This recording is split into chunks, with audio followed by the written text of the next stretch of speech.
मैं नहीं तो और कौन, कब तक रहूंगी मौन, माँ के सहारे कब तक बैठूंगी, अब आत्मसम्मान की सही परिभाषा उन्हें भी समझाऊंगी। और हाँ, हाथ उठाना तो दूर, घूरोगे तो अपने भी बाजुओं में दम है, ये बतलाते जाऊंगी।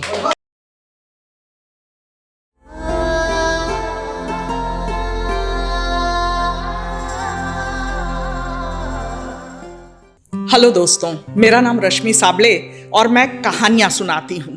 और कहानियों का तो ऐसा है कि मैं फिक्शनल लिख नहीं पाती, क्योंकि मेरी जिंदगी में आए लोगों ने ढेर सारी कहानियां दी हैं। और सबसे खुशखबरी की बात यह है कि आज जी टॉक्स के साथ मेरा 1 साल पूरा हो गया है।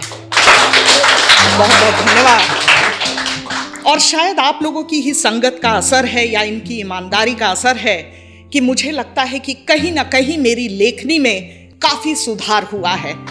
और मैं चाहूंगी कि आप हमेशा से अपना प्यार देते रहें, अपने कमेंट्स जरूर दें। आप लाइक तो करते ही हैं, क्योंकि कमेंट्स के कारण ही मैंने काफी सुधार लाया है। जैसा कि मैंने कहा, कहानियां और आप लोगों की संगत का असर है कि जब भी मैं कोई कहानी लिखने बैठती हूं अपनी ही जिंदगी की, एक कविता भी मेरे साथ चलती है। थोड़े दिनों पहले का ही एक वाकया। मेरी हाउसिंग सोसाइटी में एक हाउसकीपर है और उसकी बेटी सुजाता, जो कि मेरे कहानी की आज मुख्य किरदार है। मैंने उसे बुलाया, मुझे कुछ सामान देना था उसे बुलाया, उसे सामान दिया। तभी मेरी नजर उसके हाथ पर पड़ी, एक काले रंग का निशान था। मैंने पूछा, क्या हुआ, खेलते समय लग गया? उसने कहा, नहीं दीदी, कल रात को पापा ने जब शराब पीकर माँ की तरफ मारने के लिए आए, मैंने माँ को बचाया, उन्होंने मुझे धक्का दिया और मैं दीवार से टकरा गई और ये निशान लग गया। अभी मैं कुछ रिएक्ट ही करती कि उसने कहा कि पता नहीं माँ कुछ कहती क्यों नहीं, ऐसे लोगों को तो जेल में डाल देना चाहिए, रोज शराब पीकर मेरी बहनें रोने लगती हैं जब वो झगड़ा करता है तो। सच बोलूं दोस्तों, उस दिन पहली बार मैंने किसी बेटी की आंखों में अपने ही पिता के लिए इतनी नफरत देखी। जैसा इन्होंने कहा, वो तो चली गई, पर उसके बाद जरा सा सर्च किया तो पता चला कि हमारे देश के हर कोने में एक ना एक सुजाता है। और ये सुजाताएं क्या कहना चाह रही हैं?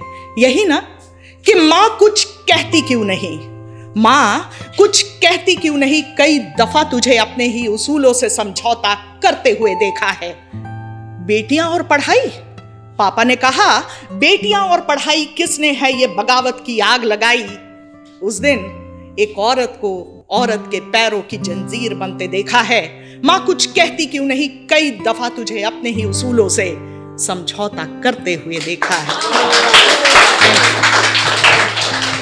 दीदी की शादी में दहेज के खिलाफ थी तुम। पापा ने कहा, हमारी औकात नहीं है क्या, दुगनी दहेज देंगे हम। उस दिन एक औरत को दहेज जैसी कुरीति के सामने घुटने टेकते हुए देखा है।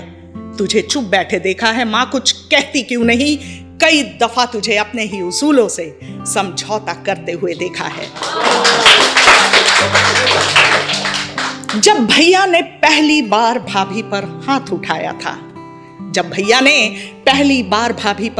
उठाया था, पापा ने उन्हें मर्द होने का तमगा पहनाया था। उस दिन एक औरत को औरत के सम्मान को ठेस पहुंचाते देखा है। कई दफा तुझे अपने ही उसूलों से समझौता करते देखा है। माँ कुछ कहती क्यों नहीं। 2 बेटियां हो गई, बेटा भी तो जरूरी है। पापा ने कहा, खानदान कौन चलाएगा, उत्तराधिकारी भी तो जरूरी है। उस दिन एक औरत को बच्चा पैदा करने की मशीन समझते देखा है। माँ तुझे कई दफा अपने ही उसूलों से समझौता करते हुए देखा है। कुछ कहती क्यों नहीं।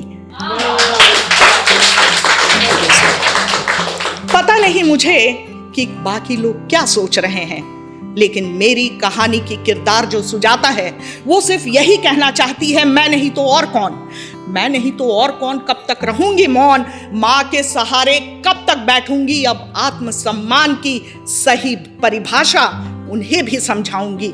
और हाँ, हाथ उठाना तो दूर, घूरोगे तो अपने भी बाजुओं में दम है, ये बतलाते जाऊंगी।